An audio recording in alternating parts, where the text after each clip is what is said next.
Well, ang ating mga senador, gusto sana nila magkaapat na hearing. Ang problema ko, wala na naman sisipot na testigo kasi ilang beses na tayo tumawag kung sino ang nakakaalam tungkol sa ICC na dumating dito. At higit sa lahat, ang hirap-hirap dahil kitang-kitang hinaharang ni Senate President Cheese, hindi Nako! pumipirma ng sabpina kahit Nako po! nakailang issue na ako, hindi Yari tayo pumapayag dyan. sa contempt, pinapalaya. Nako! Paano ba naman ito? Talaga namang hinaharang Aray itong ko po. investigasyon. Ayaw nilang malaman ang taong bayan ang katotohanan. Napakakapal ho talaga ng mukha nitong si Chis Escudero. Kung makapagsalita siya sa kanyang mga interview, akala mo, talagang malaya itong si Senator Amy Marcos na magkandak ng hearing sa Senado. Kaugnay doon sa maanumalyang pagdukot dito kay dating Pangulong Rodrigo Duterte at pagpapadala dyan sa The Hague, Netherlands. Pero bago ho yan, siyempre alam nyo na ho gagawin, di ba? Hindi naman ho natin pwedeng umpisa ng ating talakayan hanggat hindi tayo PTP Laban Street, PTP Laban Street, PTP Laban Street, PTP Laban. Tondo, Pato, Bongo, Hinlo, Mata, Matuleta, Lambino, Rodriguez, Salvador, Kibuloy sa Senado. Tondo, Pato, Bongo, Hinlo, Mata, Matuleta, Lambino, Rodriguez, Tuloy-tuloy Salvador, lang ho tayo, Kibuloy sa tuloy-tuloy, ha? Senado. Tuloy-tuloy lang. Duterte Street, PTP Laban Street, Ikampanya nyo rin ho sila, ha? Huwag lang ho tayo basta-basta mga butante dito. Ikakampanya ho natin sila lahat. PTP Laban Street, PTP Laban Street, PTP Laban Street, PTP Laban.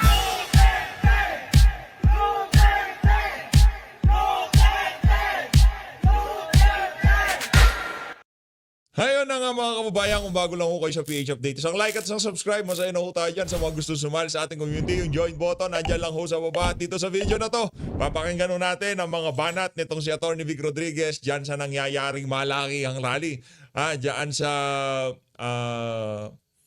saan nga kasi doon, nakalimutan natin ang pangalan. Basta, napakarami hong tao talagang dinumugo ang ating mga kandidato. Dyan sa... saan na nga ba yun? Ayun, yan ho palang rally na yan sa Osamis Oriental. Grabe, napakarami hong tao talagang dinumugo ang ating mga kandidato. At dito rin ho sa video na to, papakinggan ho natin ang ating fighter sa Senado. Yan ho ang ating kasangga pagdating sa paglaban sa korupsyon. Yan si Atty. Vic Rodriguez. Magkakaroon na ho tayo ng isang senador na kung saan hindi magiging ika nga sunod-sunuran sa kagustuhan ng mga nag-aaring uri dyan sa House of Representatives at Senado pagkapanahon ng budget. Yan ho si Atty. Vic Rodriguez. At ito ho, isinusuyo ko ho sa inyo itong si Pastor Apollo Kibuloy. Kahit nasa piitan ho yan, ang puso ho niyan nasa sambayan ng Pilipino. Tayo ay nakakasigurado pagka ito na upo sa Senado, hindi ho yan magnanakaw. Kagaya ng mga kandidato nila dyan sa alyansa ng mga mambubudol. Yan ho, hindi ho tayo sigurado. Mantakin nyo, pagkampanya na nga lang ho nila, ibinenta pa ho nila ang kanilang mga prinsipyo dito kay Marcos Jr. Ano pa hong mapangahawakan natin dito sa mga tao na to, dyan sa mga taga-alyansa, kung ngayong election pa lang, naglabasan na ang kanilang mga tunay na kulay. Heto na ho mga kababayan, rekta na ho tayo dito kay Senador Amy Marcos. Pakinggan ho natin to. Good morning! Yun. Mali pa yung Nako, eto na ho ang ating Senator Amy Marcos. Paminaw sa Bomborad, Cebu. Kumusta kamuntanan? Kaning adlawa? Bombo, Chrissy, kumusta na? Dito mga kababayan, ibubulgar nitong si Amy Marcos kung gaano ka pakialamero yung si Chis Escudero. Kung maaari lang ho palang pigilan niya, kung pwede lang pala na hindi na matuloy ang hearing na yan, diyan sa komite nitong si Senator Amy Marcos, gagawin ho pala ng niyang si Chis Escudero, pambihira. Nagpapirma na subpina, hindi pinirmahan. Nagpapirma ng contempt, hindi pinirmahan. Ano ibig sabihin nun? Diba? Lahat na lang ng mga bagay na kung saan itatamaan yung kanyang amo sa Malacanang, pinipigilan itong walang yang si Boy Kilay. Ayun dyan. Tuloy natin. Oo, diri sa Cebu, maayo kay itong gawi Bira, labi na di sa oo. Garos Kaimtang sa itong panahon na kabumbong Senator Amy Marcos, ma'am. Yes, kumusta na kayo? Ano ng balita? Oo. Alright, dito po sa Cebu, unang katanungan po kabumbong Senator Amy, ma'am. Katatapos lang nung ikatlong pangdinig ng Senado noong nakaraang linggo lang. So marami, maaari nyo ba na ibahagi ang mga bagong natuklasan po dito? Mula dito po, ma'am, Senator Amy? Well, Yes, syempre, Chrissy. Marami tayong nabalitaan at nakakita na bago talaga. Unang-una, hindi talaga March 11 lamang nung dinampot si Presidente Duterte. Hindi yan yung first time na talagang alam nila mangyayari. Matagal na palang plano to kasi yung pag-umpisa, yung Mayo, matapos yung mga tuloy-tuloy na maisog, nag-umpisa na yung DOJ magkaroon ng briefing tungkol sa warrant of arrest ni Presidente Digong. Pagkatapos noon, kitang-kita naman na meron na silang idea kung paano babalik sa ICC kung kailangan. Pagkatapos noon, nagsimula na yung Quadcom sa Congress, nakutuloy-tuloy pala ito. At noong October pa last year, nagdatingan na yung mga ICC dito sa Pilipinas. So makita natin na talagang hindi naman ito agad-agad na biglaan, hindi naman sila nagulat kasi matagal na pala sila nakikipag-usap sa ICC. Kaya sana, nagsabi sila ng totoo, mas madali sana, no?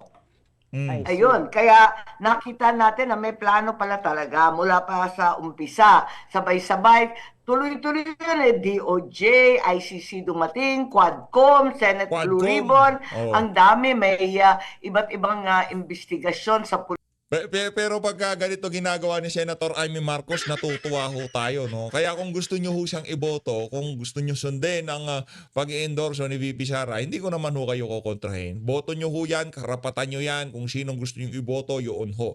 Pero ito ho, medyo meron ho tayong batas militar dito sa isa na to. Itong 10, hindi nyo ho ako pwedeng kung hindi nyo rin lang naman, kung meron kayong tatanggalin dito sa 10 na to, hindi ho tayo magkakaintindihan dyan.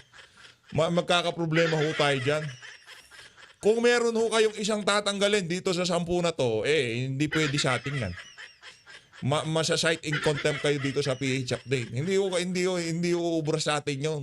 Kung nandito kayo at naniniwala kayo, bagay, kung hindi naman ho kayo magpupunta dito, kung hindi kayo taga-suporta nitong si dating Pangulong Rodrigo Duterte, kung hindi ho kayo tunay na nagmamahal dito kay Tatay Digong. Nandito kayo, so itong 10 na to, wala nang maraming tanungan, wala nang maraming cheche-bureche. Yung mga tanungan, sagutin nyo na lang doon sa mga kapamilya, kaibigan nyo na ikakampanya nyo itong ating mga kandidato. Pero tayo dito, matagal na ho tayong nagkakasama-sama. Alam nyo na ho, itong mga kandidato na to, talagang makikipagbalagbagan ho yan para dito kay dating Pangulong Rodrigo Duterte. Kailangan nyo ho ba ng isang kandidato na kung saan talagang makikipagbalagbagan, tatayuan niya kahit na sinasalangsang ho siya ng buong madlang sambayan ng Pilipino. Nandyan ho itong si Congressman Rodante Marcoleta, kahit na lahat hindi siyang ayon sa kanya, basta alam niya na nasa tama siya, sigurado ho tayo, tatayuan kayo ng mama na yan.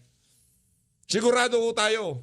Yan si Congressman Rodante Marcoleta, 1 versus all ho siya dyan sa House of Representatives. Meron ho siyang kapanalig, pero pagka tumayo ho siya, kahit wala ho siyang katabi, isasalaksak niya ang kanyang punto de vista sa mga hearing na kinakandak dyan sa House of Representatives. Tanggalan na ng mic, kuhanan na ng hopya, lahat-lahat. Pero pagkatama, tatayuan ng mama na yan. Ayan o, number 38 sa balota.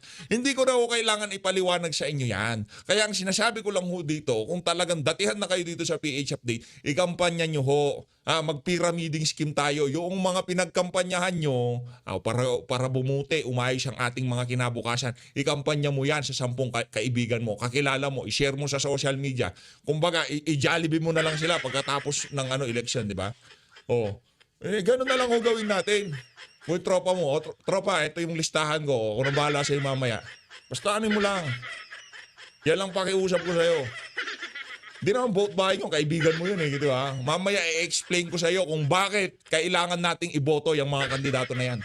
Burger ka sa akin mamaya. Di ba? Ganun lang ho kasimple yan. Ang importante ho dito, mapanalo natin ang 10. Nakikita ho natin yung momentum nung mga taga-alyansa unti-unti na hong bumababa. Unti-unti na hong naglulupaypay ang kanilang persa ngayong mga panahon na to. Habang ang ating mga kandidato, umaalagwa ho silang lahat. Yang si Senator Bato, yang si Senator Philip Salvador, wala ho tayong matutulak kabigin dyan. Lahat ho yan. Pagka napunta sa Senado, maging ito, kahit nasa piitan ho itong si Pastor Apollo Quiboloy, pag yan napunta sa Senado, sinasabi ko sa inyo, maghahalo ang balat sa tinalupan. Lahat ng mga nangyayaring kamalian dito, mapag-uusapan yan, ika nga.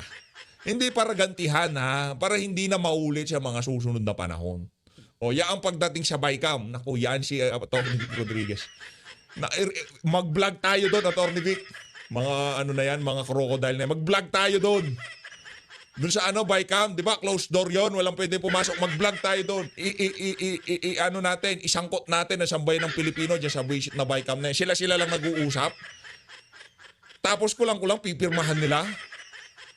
Ang bihira pagka nga naman tinamaan ka ng mga bangag na leader, oo. Kaya ito ho, yan mga kandidato natin. Please, suportahan ho natin. Duterte. Ngayon, kung gusto nyong nasa sa inyo yun, yan si Senator Amy Marcos, basta ako, ang ano ko lang dito, ang kumbaga, ang talagang layunin ko lang, para sa akin ito yung ano ko, ika nga, ginawa kong misyon para sa sarili ko. Na hanggat maaari, maipanalo natin itong 10 na to. Para sa akin yun, sarili ho natin yun dito sa PH Update. Ngayon, nasa sa inyo yan kung tutulungan nyo ho ako.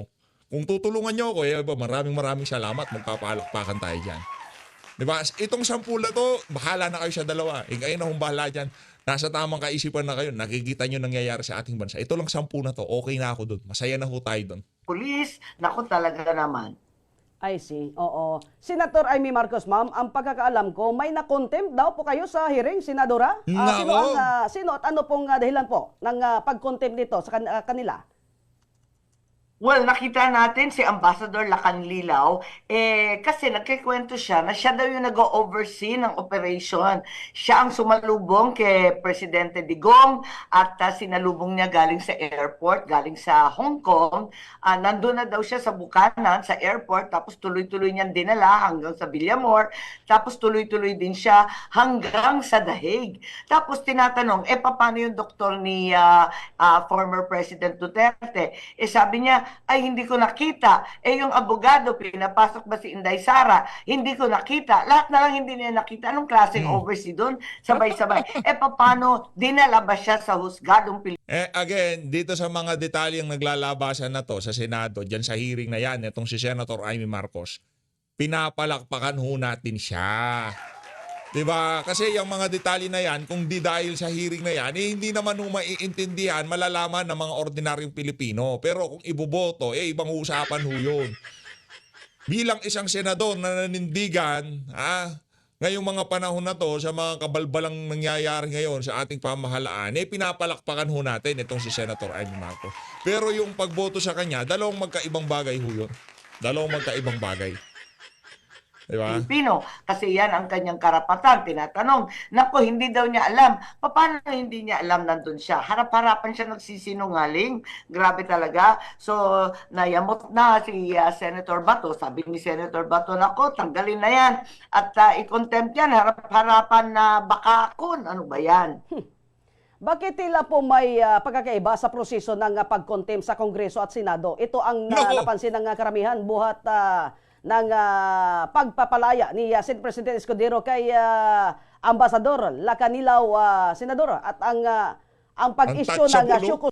Noong pinakawalan tong si Lacanilaw, siguro tiningnan niya yung yung mga official sa sa Senado. Ganyan ako katigas.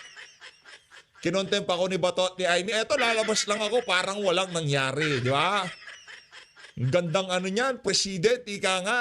Pagka ikaw high profile, kasama mo magkape si Lisa, ganun-ganun na lang. Pagka ikaw na-contempt, hindi pipirmahan yan ng Senate President. Yan ang mga naglabasan sa social media.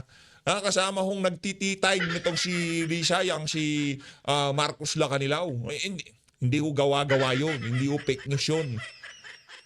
Yung selfie, normal lang yun. Marami nakikipag-selfie. Normal lang yung selfie. Ang sinasabi natin dito, yung sasama ka, makikipag-tea time ka kay Lisa. Hihigup-higup kayo ng tea. Diba? Ibang usapan na yun. Kape-kape, merienda. Ibang usapan yun. Dapat, ka muna, kalibel ka nitong si, anong pangalan? Yung tinatawagan nitong si hello Louie, mga ganun dapat ang level mo bago ka pwedeng makipagkape kay kay Lisa, di ba? So order. Anong tanong ng mga tao ay pwede pa pala sa ganon? Ang alam ko, hindi pwede. Tama ang mga Nako. tao, hindi pwedeng rini-release na lang basta ng Senate President. At wala naman show cause order sa aming mga rules. Nagulat Nako. nga ako ang pwede lang. Kasi ang contempt order galing sa committee. Dapat yung committee mismo ang nagsasabi kung talagang may contempt order o hindi. So pag nag-contempt yung committee rin ang magbabaliktad noon. Hindi nakikialam ang Senate President. Nagulat nga ako. At itong show cause, wala namang ganyan. May show cause lang pag indirect contempt. Ito, harap-harapan, direct na direct. Oh, yari ka dyan, Cheese. Binubulgar na nitong si Amy Marcos kasi maging tayo ay nagulantang doon sa ano na yon. Doon sa ginawa nitong si Cheese Escudero, dapat bago ka palayain, dumaan ka muna sa komite. Pupukpukin muna ni Amy Marcos yung martilyo. Your contempt is being lifted, ganon. Gaganunin ka bigla niyan, di ba? O babasahin nila yung rules nila. Base dito sa Article 10, ganito, ganyan. O contempt lifted. Pwede ka na lumaya.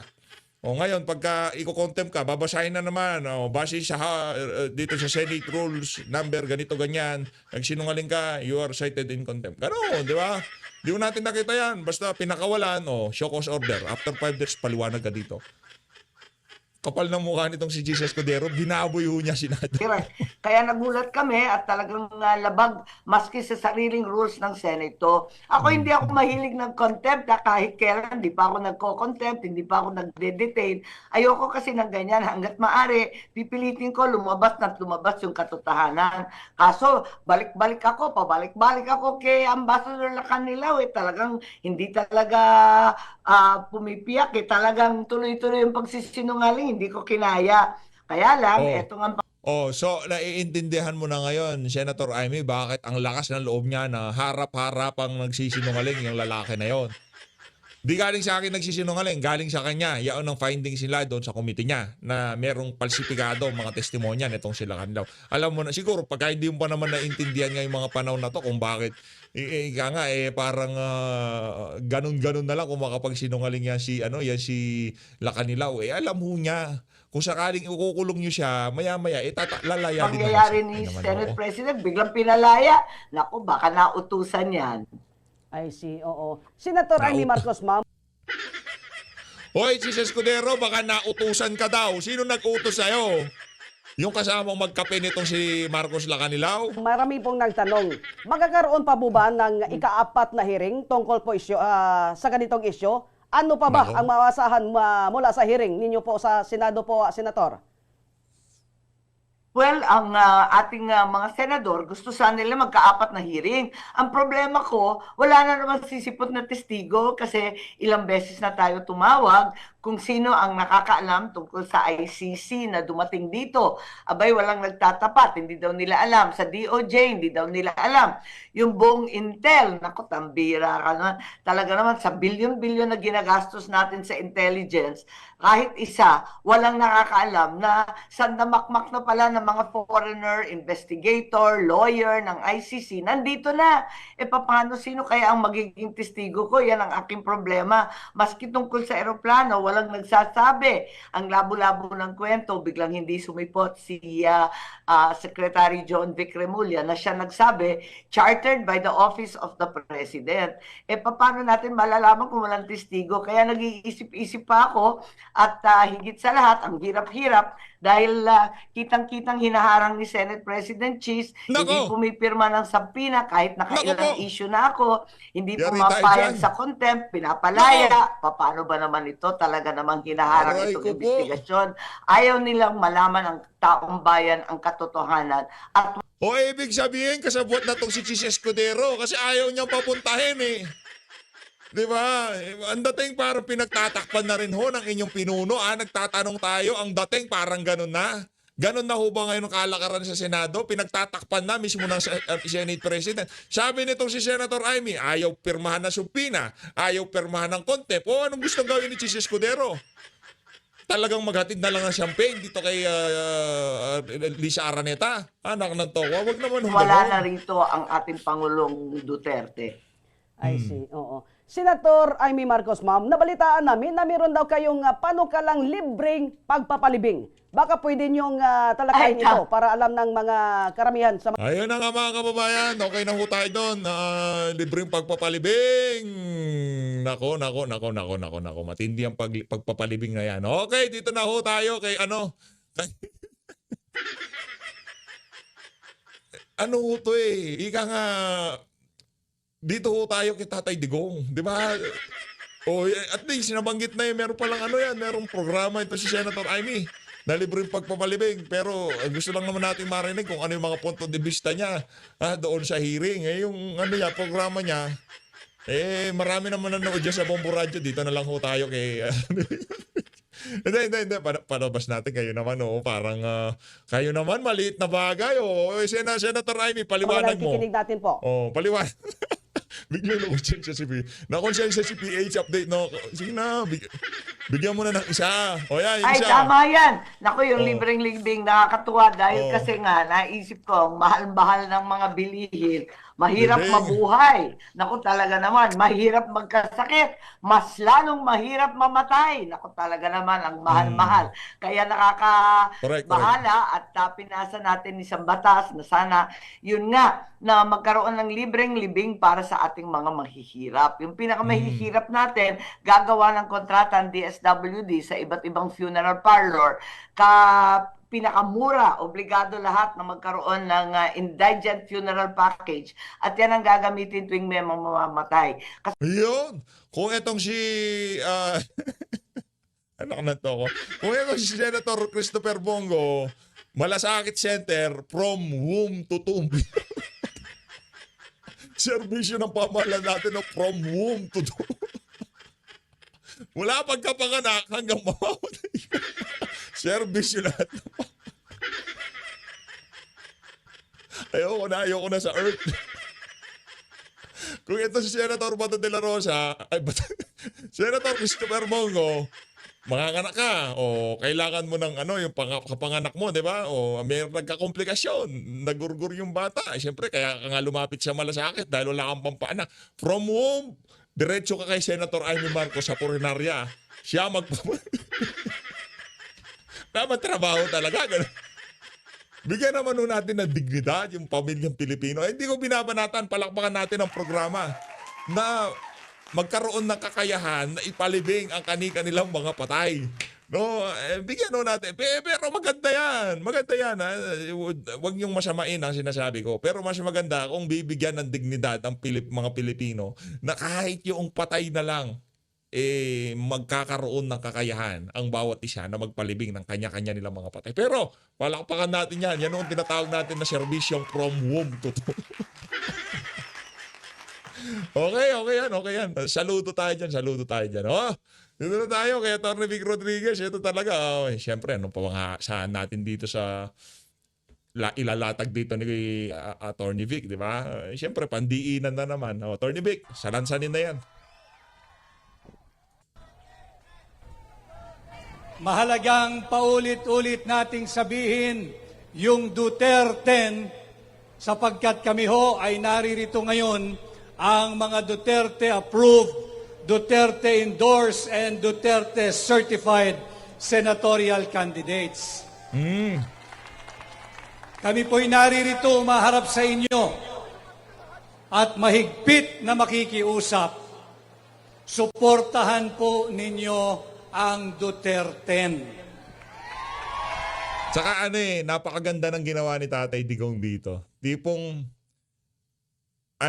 magiging mas effective kami kung kumpleto kami. Diba? Dito natin nakita yung totoong unity. Palakpakan natin. Dito natin nakita yung totoong unity, di ba? Unity. Hindi unity, unity.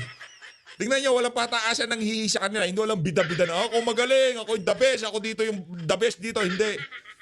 Opening salvo pa lang nila, paulit-ulit natin, suportahan ang Duterte. Galing, di ba? Duterte, walang pataasan. Ibig sabihin, pag nagpunta sila sa Senado, magkakaroon ng harmonious working relationship. Ngayon ho kasi nakikita nyo ba yung harmonious na ano dyan pagtatrabaho sa Senado? Ayaw pirma ng supina, ayaw pirma ng contempt. Anak ng toko, anong mangyayari sa Pilipinas? Pagka mayroong kontrobersya, kunyari itong si Kong Dante, supina nyo yung ano na yan, power generator o paputayin nyo sa Senado. Naglabi sila, naglabas ng bilyon-bilyon para papapirma yung supina kay Chis. Ayaw pirmahan. Anak ng toko, di naman pwede yun. Kunyari sabi nitong si Atty. Vic Rodriguez, patawag tayo ng hearing. Linuloko tayo dyan sa budget na yan. Yung mga involved na tao, kausapin natin dito. Dahil malapit dito kay Tambaluslos at kay hindi na naman pipirma ng anak ng toko. Interparliamentary courtesy. Yan. Siyempre, i-invoke nila yun. Kayo naman, oo. O yung mga ahensya ng pamahalaan, halimbawa ng DSWD. Sabi nitong si Atty. Vic, tawag niya si DSWD, tanungin natin dito sa mga programa na to, ng tokuan, nangyayari sa pondo ng Pilipinas. Pinaglalaroan nila, di ba? Yan, tawagin niyo sila. Anong gagawin ni Chis? Hindi pwede yan. Hindi pwedeng subpina yan. Mayayari. Baka sabunutan ako ni di ba? Ano mangyayari sa trabaho ng senador? Hindi ho magiging effective ang ating mga senador kung ang kanilang Senate President falsipikado. Anak ng toka. Hindi galing sa atin ayaw pirmahan. Galing kay Senator Amy Marcos. Dito sa alin na to Yan. Nakinig lang ho tayo dun sa sinabi niya. At doon tayo nagre-react ngayon. Baka sabihin fake news pinirmahan naman kesyo ganito, kesyo ganyan. Hindi. Galing yung kay Senator Amy. Paano natin susolusyonan yung mga problema? Paano natin i-address yung mga problema ngayon sa ating bansa? Kung yung mismong mga opisyal na dapat susolusyonan o magkakaroon ng pagkakaisa sa Senado, hindi ho nangyayari yun. Nagkakaisa sila na pagtakpan yung mga kabalbalan ng administrasyon. Yun ang maliwanag ngayon. Nagkakaisa ang Senate President at ang mga taga-executive para pigilan o para hindi mapag-usapan, para hindi mabulgar yung mga anomalyang ginawa nila dito kay dating Pangulong Rodrigo Duterte. Yun ang malinaw ngayon. Ngayon, kung gusto ko nating matuldukan na yung mga kabalbalan na yan, kaya yan si Jesus Escudero, alam nyo, nangangampanya rin siya ngayong oras na to na wag iboto itong Duterte. Marami hong nangangampanya ng mga politiko na hindi maupo itong mga kandidato ni Tatay Digong. Sa totoo lang. Marami ho. Bakit? Dahil pagka naupo itong mga to, maghahalo ang balat sa tinalupan. Welcome to the jungle tayo dyan sa Senado sigurado. Anak ng toko Lahat ng mga kabalbalan dyan, naku po, maghanda-handa na kayo. Anong numero? Duterte na to. 10 na sila, papasok pa lang sila dyan, 10 na. Kaya hindi nila kailangan makipag-ungguyan sa mga dadatnan nila. Kung meron silang gustong ipasa, kaya nila kasi may numero sila. Kaya, yan ang lakas na ilinatag sa atin ni Tatay Digong kahit wala siya dito sa Pilipinas. Kahit wala siya dito, iiwanan ko kayo ng mga kandidato pagka naupo sila dyan. Sa tingin ko naman, Atty. Vic, kung sakaling merong sumasablay sa mga kasama nyo dyan, kung sakali man, alam natin wala sasablay. Kung sakali man, maaano nyo siya, makukumpronta nyo bilang Duterte candidate. Parang taliwas tayo sa prinsipyo yung pinaglaban natin ng kampanya. Siya, di ba, saya nun kung gano'n ang mangyayari dito sa Duterte. Hindi nila kailangan makipagplastikan dun sa mga dadatnan nila sa Senado. Kasi kumpleto na ho sila. Kung meron silang gustong salansanin, masasalansan nila. Kung gusto nilang gawing Senate President yan si Tatang Marcoleta, kaya nilang gawin. Biglang naging Senate President, di ba? Sino bang gagawin natin Senate President dyan? O si Senator Christopher Bongo? Hindi, abogado talaga. Para talagang masasalansan niya. Para yung saan yun? Yung yung taga Tacloban, manahimik siya. Senate President House of Representative Tambaluslos, Senate President Tatang Marcoleta tayo. Anak ng toko. Yari kayo dyan. Kinakailangan po natin ng sapat na bilang sa Senado. Di na ako sisigit dito, no? Ako aalis na para solido na lang ho tayo dito kay Atty. Vic Rodriguez. Bye-bye. Tuloy-tuloy lang ho yan. Tuloy-tuloy lang yan. Kinakailangan na meron tayong tamang representasyon sa Senado. Alam kong nalalaman ninyong lahat na nasa maling direksyon ang ating bansa. dahil sa pagmamalabis ng Marcos administration. Kanya naman ako ay humaharap sa inyong gabi, nakikiusap kung ayaw na ninyong mabudol muli. Kung ayaw na ninyong mabudol muli, dalhin ninyo ang Duterte sa Senado.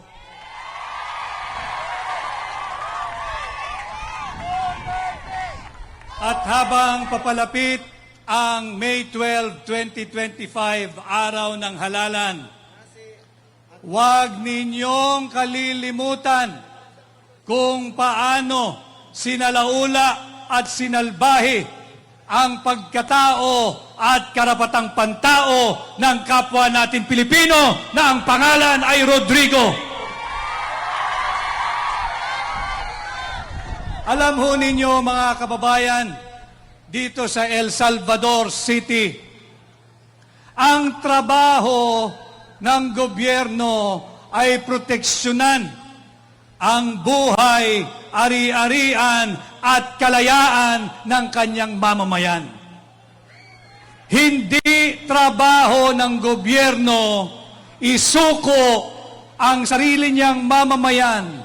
Hindi trabaho ng Republika ng Pilipinas ihandog ang kapwa niya Pilipino sa kamay na naglalaway na banyaga diyan sa ICC. Huwag ninyong kalilimutan ang mga nagtraidor sa Pilipino. Para nang sa ganon, hindi na tayo mabubudol muli. At nanganganib ang ating demokrasya. Alam mo ninyo, kapag ka ikaw ay magsasalita ng isang lehitimong saloobin na hindi sang-ayon sa pandinig ng Marcos administration, ikay sisikilin, ikay gigipitin at pilit na bubusalan. Delikado yan pagdating sa ating demokrasya. Nakita din natin kung paano pinagtatangkaang nakawin ng iilang elitistang kongresista ang posisyon ng pangalawang Pangulo kay Vice President Inday Sara Duterte. Huwag kayong pumayag mga taga Mindanao.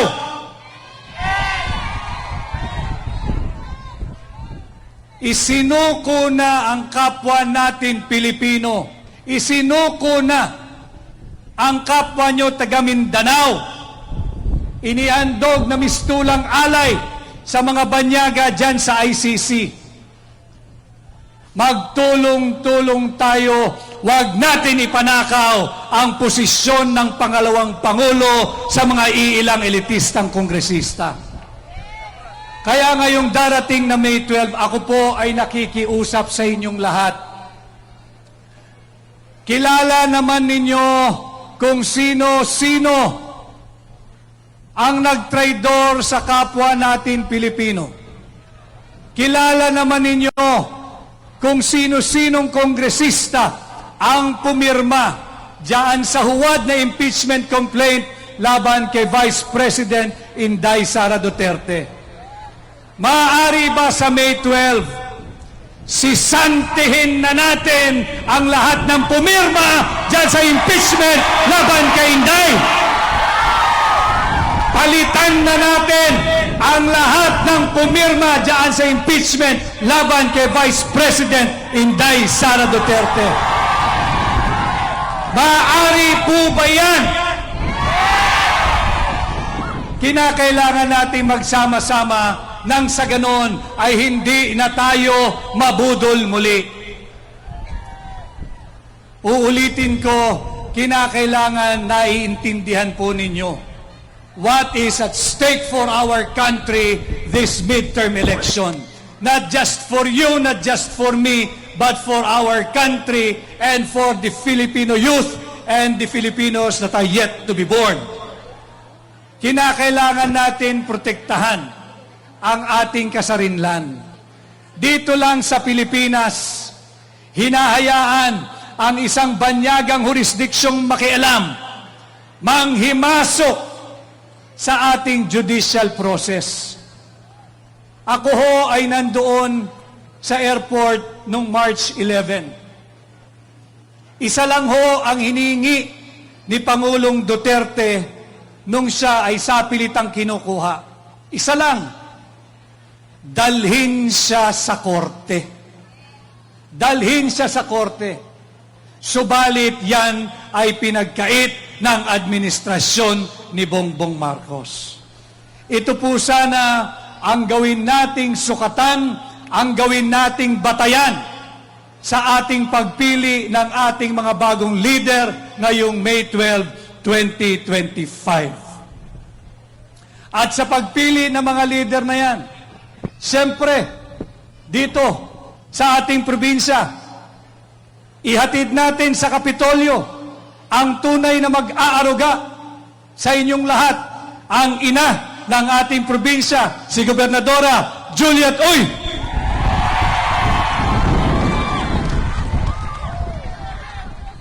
Katulad po namin, hindi lamang kaya ng isang senador. Kanya kinakailangan din ng katuwang ni Gobernadora pagdating sa paglilingkod dito sa probinsya.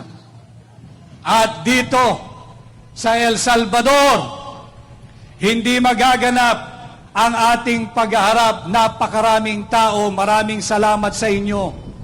Huwag niyong kalilimutan ang susunod na ama ng ating lungsod, Mayor Makmak Tan! At ang kanyang buong puwersa. Ganon din ho, ako po'y muling nakikiusap, vote straight Duterte. Huwag po ninyong kalilimutan ang aking mga kasama, Dr. Richard Mata sa Senado. Siyempre, ang taong malaki na ang sakripisyo, kasama kong lalaban sa korupsyon at ang kanyang Exhibit A ay yung Kingdom of Jesus Christ dyan sa Davao. Huwag nating pababayaan, huwag nating kakalimutan, Senador Pastor Apollo Quiboloy. At dahil ang trabaho po ng mambabatas, ang trabaho ng senador, hindi mamudmod ng AIX, hindi mamudmod ng AKAP. Ang trabaho ng mambabatas, ang trabaho ng senador ay bumalangkas ng mga batas. Magpasa o mag-repeal o mag-amyenda ng mga batas. Kanya kinakailangan natin yung may mga paninindigan, kinakailangan natin yung mga kapwa ko abogado, dalhin natin sa Senado, Attorney Raul Lambino. Nandyan din ang nag-iisang kandidato natin mula sa Visayas, Attorney JB Hinlo. Huwag din ho ninyong kalilimutan si Attorney Jimmy Bondok. Ang isa pang mahusay na abogado, matagal ko ng kaibigan, si Senador Dante Marcoleta. At siyempre, ibalik natin sa Senado, Senador Bato de la Rosa.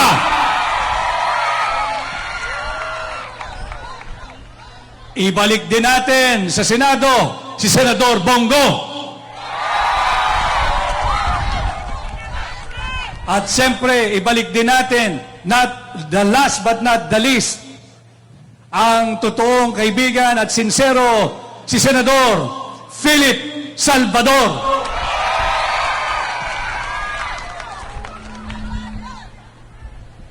Muli ho, ako'y nakikiusap at lumalapit sa inyong lahat.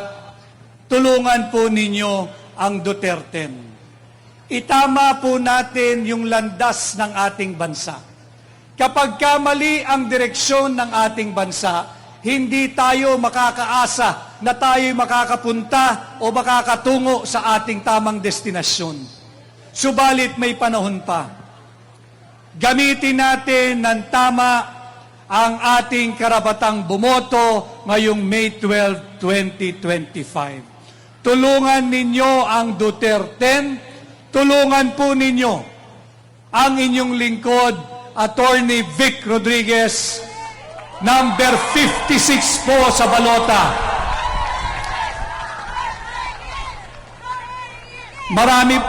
Madali pong tandaan ang aking numero.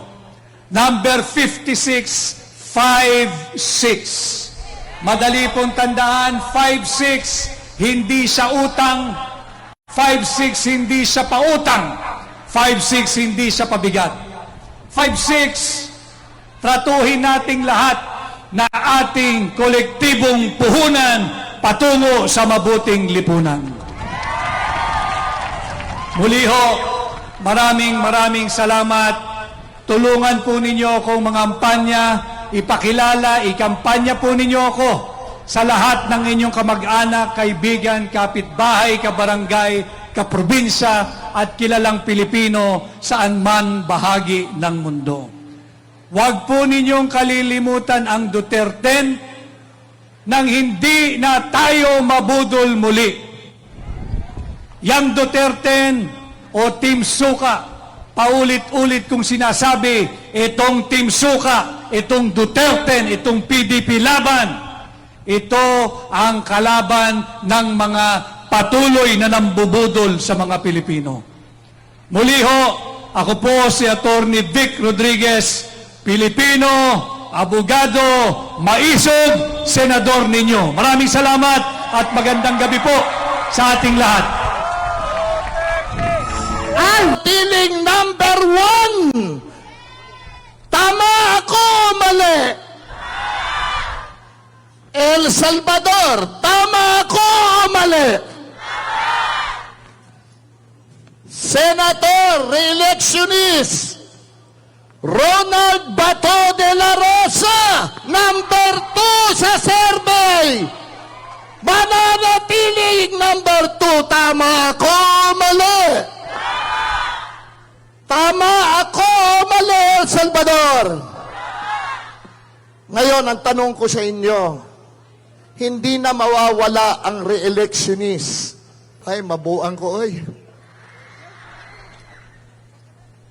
Pwede niyo po magtulungan ang 8 pang PDP senatoriables.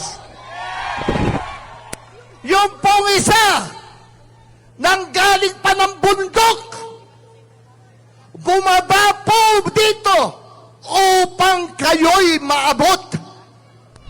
Isang napakatalinong tigabundok, pero pumunta ng El Salvador para kayo'y makapanayam ngayong gabi. Isang napakagaling na tao, mabait na tao, may dignidad, may prinsipyo, Attorney Jimmy Bondok, na tiga Bondok.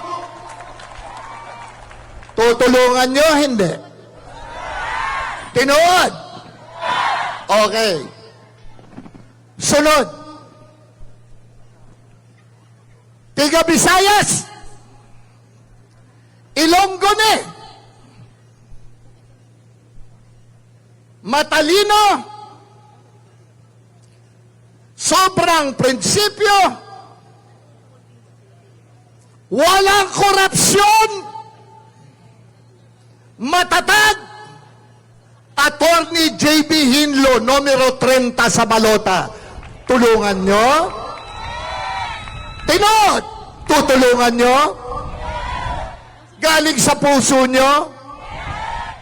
Susunod, tiga Pangasinan, international lawyer, matagal na sa PDP, hindi kumalas, kinukuha na doon sa kabila, tumanggi, dahil mahal niya si Tatay Digong at mahal niya kayong lahat. Attorney Raul Lambino, numero 34 sa balota. Tutulungan nyo? Hindi. Yun totoo. Tutulungan nyo po ba? O hindi? Tinod! Susunod, isa pang napakagaling na mambabatas. Sa Kongreso, para sa akin ito pinakamagaling. Ngayon tumatakbong senador. Isang matapang na abogado. Itong abogadong ito yung nakikipaglaban para kay Inday Sara. Siya ang lumalaban sa Kongreso para kay Inday Sara. Congressman, soon to be Senator, number 38 sa balota, Rodante Marcoleta. Tutulungan niyo? Hindi. El Salvador, paramdam niyo sa akin ang mga puso niyo. Tutulungan niyo ba o hindi? Tinood! Okay, move on tayo. Doktor Marites. Pero doktor, ang laking kumita nitong doktor na to, masaya na siya. Pediatrician po itong doktor na to. Wala siyang pakialam sa politics. Noon. Pero alam nyo, nung mag-medical mission siya for the first time, sa bundok, nakita niya ang realidad. Nakita niya ang mga may sakit na ayaw magpagamot dahil walang pera. Nakita niya na nagpipitas na lamang ng mga dahon. Dahon na pinakukuluan at kinakausap pa yung pinakuluan. Pagalingin mo ako para magpagamot. Tandaan nyo, ang Diyos hindi natutulog. Babangon muli at magiging senador si Pastor Apollo Kibuloy, numero 53 sa balota. Tutulungan natin o hindi? El Salvador, ang puso ko ay puso nyo. Tutulungan natin o hindi? Pastor Apollo Kibuloy, numero 53 sa balota. Susunod, nagsalita na dito kanina. Pogi, matangkad, matalino, matapang, may dignidad, maisog, numero 56 sa balota, Attorney Vic Rodriguez, tutulungan hindi. El Salvador, tutulungan hindi. Tinood. Totoo yan, ha? Walang bawian yan, ha? Tutulungan nyo silang lahat. Totoo yan? Totoo ba yan? Eh, paano naman ako? Ako ba tutulungan nyo rin? Ako ba tutulungan nyo rin? Alam nyo ba kung ano numero ko? Hindi ko makita numero ko, si Vic ang kaharap ko. Ano numero ko? Hindi ko po marinig. Ano po? Ano po?